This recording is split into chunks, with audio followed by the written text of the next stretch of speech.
Hello po, magandang umaga mga ka-Oblax. Ngayon po ay gagawa po tayo ng my own version detox drink. Ito po ang ating mga ingredients.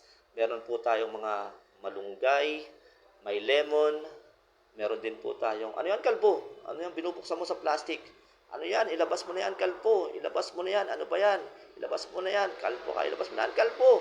May kasama po tayong kalahating patola, meron din po tayong kasamang mga gulay na bawang at luya, meron po tayong kasamang okra, at meron din po tayong kasamang apple cider vinegar. Ayan po ang ating mga ingredients sa ating homemade detox drink na gagawin. Ang una po natin gagawin ay hihiwa-hiwalayin lamang po natin ang dahon ng malunggay. Ayan po, mga ka-oblak. Sunod po natin hihiwain ay ang ating lemon. Siyempre, kailangan hinugasan po natin ang lemon para po mas malinis po. Sunod po natin hihiwain mga ka-oblak ay ang ating bawang. Ayan, sige, hiniwa-hiwalay na po ni Kalbo ang bawang. Sige, sunod po natin hihiwain ay ang ating luya. Ayan po. Makikita po natin na hiniwa na po natin ang ating lemon. Ang gagawin lamang po natin ay pipigain ang ating lemon sa loob ng pitchel kasama ang balat para po siyempre mas healthier. Ayan na po, meron na po tayong hiwang okra, luya, bawang, patola, pigang lemon sa pitchel, malunggay at ang ating apple cider vinegar.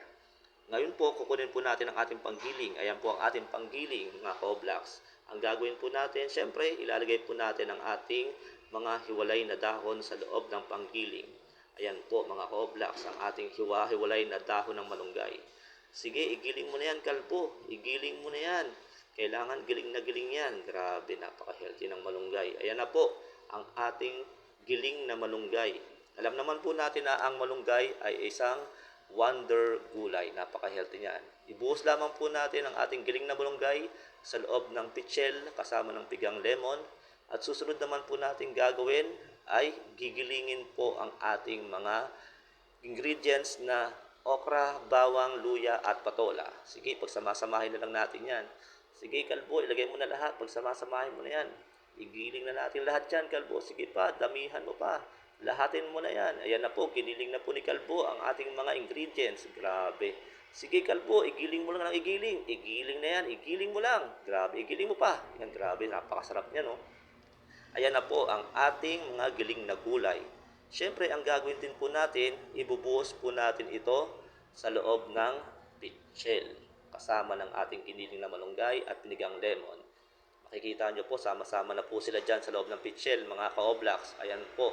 Grabe. Ngayon po, magpapakulo naman po tayo ng tubig. Kasi mas maganda, mainit na tubig ang ilalagay para tunaw na tunaw ang ating mga ingredients. Sunod po nating ibubuhos sa pitchel ay ang ating mahiwagang apple cider vinegar. Grabe. Sige, haluin mo lang muna. Ibuhos mo na yan, Kalbo. Napakasarap niya ng apple cider vinegar. Kaya na po, binubuhos na po ni Kalbo ang apple cider vinegar. Sige pa, ibuhos mo pa, damihan mo pa. Sige pa, ayan po. Ngayon po, kumulo na po ang tubig na mainit.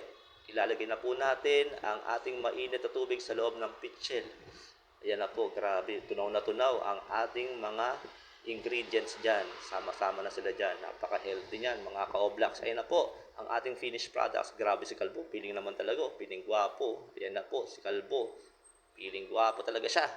Ayan na po ang ating malamig na version na finished products ng ating detox drink. Ayan na po, ready to drink na po yan mga ka-Oblax. At syempre, makikita nyo po ang ating mga ingredients sa loob ng pitchel. Ibuhos mo na, Kalbo, sa loob ng baso. Ayan, sige. Grabe, napakasarap niyan.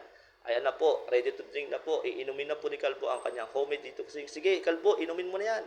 Mas magiging healthy ka niyan. Sige pa, inumin mo pa. Yun lamang po mga ka-Oblax. Maraming salamat po. God bless us all. Thank you very much.